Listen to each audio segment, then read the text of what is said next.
Hey guys, it's Ben the Coin Geek at Old Pueblo Coin, and today I have a little group of half dollars to show to you that I'm going to reference a book called the Overton book, .5, early half dollars, die varieties, 3rd edition, and this is, I'm knocking over my own setup here, by Overton. And so let's take a look here and see what we're talking about. What is an Overton? What in the world? Maybe you've seen some coins that will have Overton on them. Overton 106, 1817. I had a little group of half dollars that I sent in to PCGS and asked to get the Overton variety on them. You don't actually have to say Overton, you just say variety designation. And so what they will do with a variety designation is they will look up whatever the common variety designation is for that particular series. And this one I actually know the Overton variety here. You've got that line right there, and I don't have it memorized as the 106. I just saw the 106, but I'm familiar a little bit with that.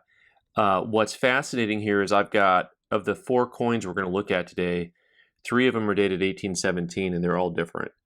Everything about them is different, and it's pretty fascinating. If you look at the separation between the 1, the 81, and the 7, just look at the spacing on that, right? So for either PCGS or NGC, if you send in for a variety attribution, it's going to cost you, I think, about 18 bucks difference. So now you'll see this 1817 dated coin has the separation between the 1, the 8, the 1, and the 7 to be extremely different than this one. And the last 1817 we're going to look at, once again, looks very different. It's more similar to this one as far as the spacing goes, but also more of the same and more of the different. And then lastly, I've got this 1822 we're going to take a look at and see kind of what they are. As I think I've said before, the 1822 coins have those 2s are reminiscent of a certain movie series. I'm so worried about copyright anymore. I'm not even going to say it out loud. Some of you know. So when you're looking at these different series, I'm going to grab the book here and show you what the Overton looks like on the inside. And you'll see each series here, it goes by date, and then they'll have descriptions of the different things going on for each one. And the 1817 has a lot of different varieties on them. And so let's go, there's 109, 108, so let's go look at that 106. And we've got a 106 and a 106A, actually, it looks like. Heavy ridge top of cap to edge, and that's what I was showing you early on, is that heavy ridge up there. And there's a lot of little details that go into these. 1817 has some of the more popular ones. If you just glance at the gray sheet, it doesn't show you all of the Overton numbers, but you'll see 1806 has a ton of them. Then you see 1811's got a bunch, 13, 14, 15. But they've got, 4 different listed for the 17. And of course, many of these have more. So like on the 1822, there's a lot of varieties, but they just bother to show, 1 or 2. So that just tends to show you how popular different types are. So fine details, this is the 1817 over 3 Overton 101A, and they're calling this coin damaged. Thank you very much. And you can see right under the 7 that hook going down. That is the easiest portion of the 3 to see. But if you don't stare at the 7, this is kind of like those old wall hangings they had in the mall that you'd stare at for a while and then you'd see a picture appear. If you just kind of let your eyes rest over there, you actually start to eventually see the entire outline of the 3 behind the 7 on that. So 101A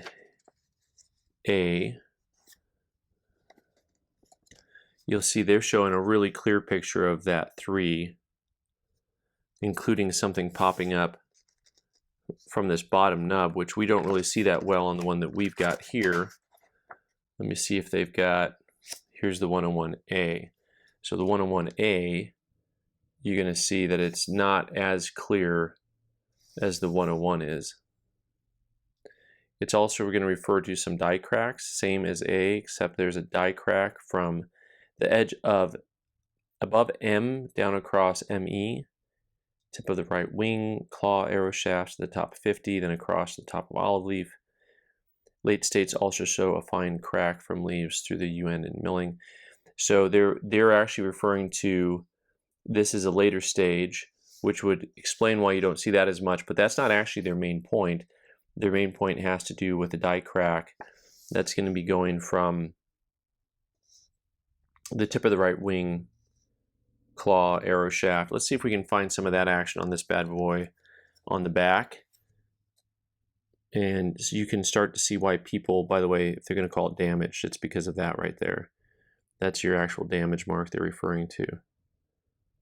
So, all right, right wing edge, die crack.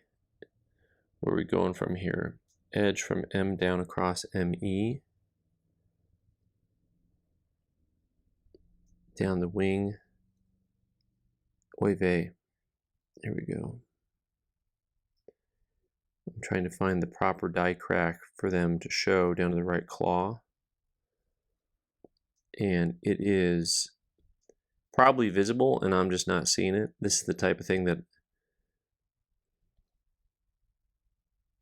I'm sure they diagnosed it correctly, but I'm also not seeing the die crack offhand here. All right, let's take a quick look at a couple other things here. We're not going to Overton diagnose each of these. I just wanted to show you what the book was and or is. The 106 with that really cool little mark up there, and this guy here came back VF20, straight grade. And I'm going to point out, just for all you all to see, one of the things that I consider to be when you've got a coin that has a lot of just basic wear to it. You get some brightness naturally, and they straight graded this, which I think is appropriate.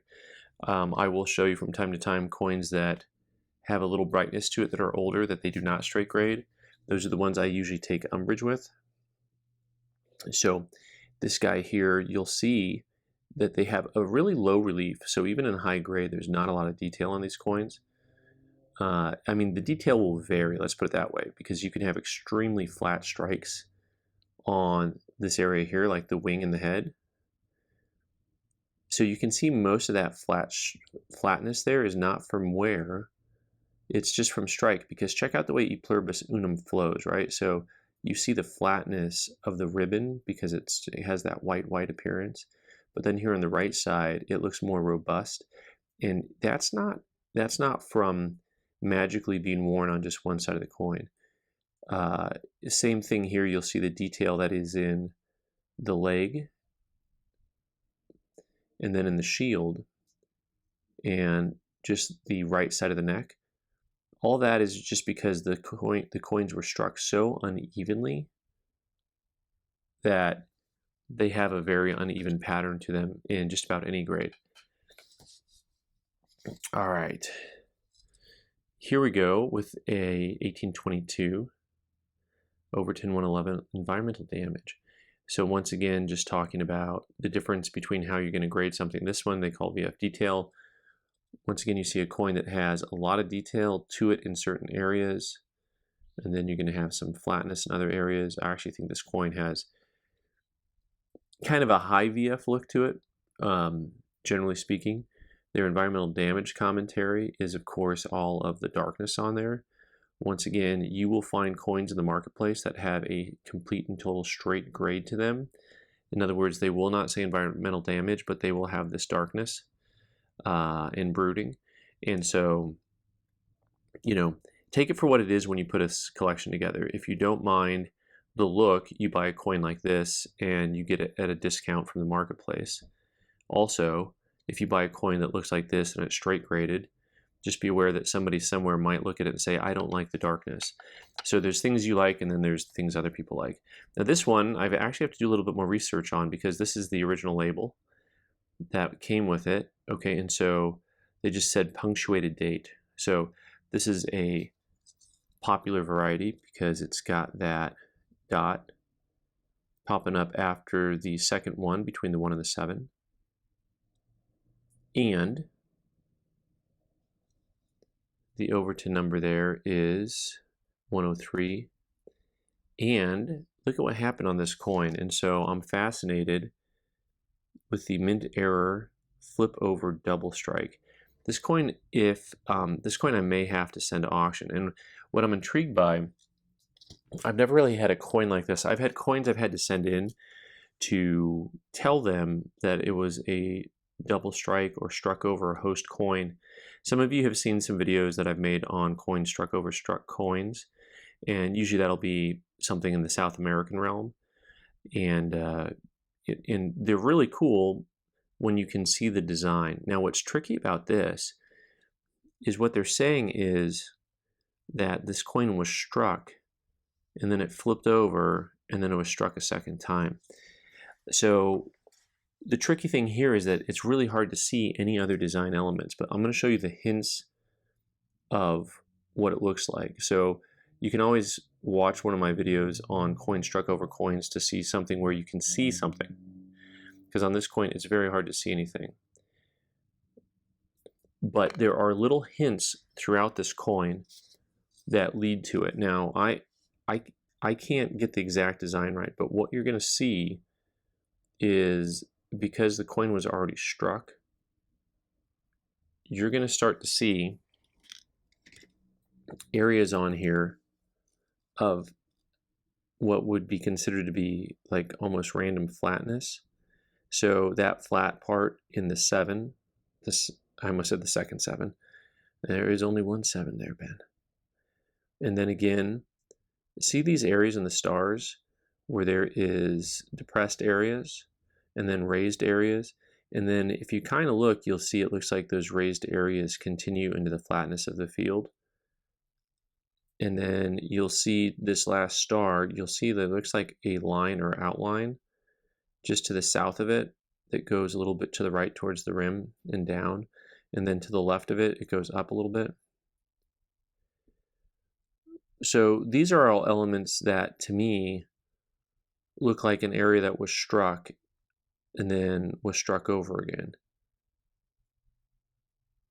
So I'm really intrigued by this piece. I actually have to do a little bit more history. I have a little more investigating. This may be the type of thing that we send to a major auction if it does turn out to be, you know, if we think that that's the place to sell it. Let's see if we can find some more areas. Usually you'll see those hints in places where there's material that's already struck up. But once again, it's really hard to see anything on here over and beyond just what is the obvious. So we should be seeing some type of design outline. And once again, I made a reference to looking at things from far away, staring at those pictures that they used to have in the mall, and all of a sudden an image would show up. Sometimes that's how it works on a coin that has a strike over a strike, where you just end up kind of glancing long enough and you start to see the design elements from a distance. But I ain't gonna lie, I'm having a hard time seeing it. So this is kind of a first for me, being at loss for words. All right, guys, let me know what you think on all of this jazz. Thanks so much for watching. I'm Ben the Coin Geek. You can subscribe by clicking on the owl button in the corner and watch more videos on the right side of the screen. Thanks.